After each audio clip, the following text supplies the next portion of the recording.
last week, former First Lady Rosalynn Carter died at her Plains, Georgia home at the age of 96. This week, her husband of 77 years, 99-year-old former President Jimmy Carter, the Carter family, the nation, and the world said farewell.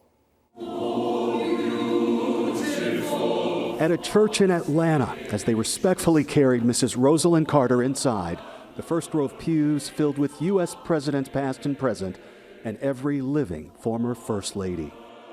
And then quickly, the world got a rare look at a great American citizen, former President Jimmy Carter, who was in hospice care at home, but refused to miss saying goodbye to his wife of 77 years. Sitting by his side, his son and daughter, they shared their love with kisses and beautiful stories about the woman he called Rose. I will always love my mother. I will cherish how she and Dad raised her children. They've given us such a great example of how a couple should relate.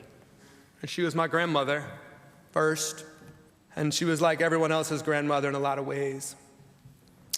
Almost all of her recipes call for mayonnaise, for example.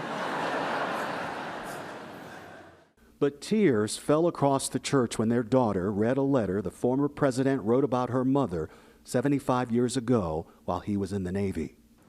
My darling, every time I have ever been away from you, I have been thrilled when I returned to discover just how wonderful you are. While I am away, I try to convince myself that you really are not, could not be, as sweet and beautiful as I remember. But when I see you, I fall in love with you all over again. Does that seem strange to you? It doesn't to me. Goodbye, darling. Until tomorrow, Jimmy.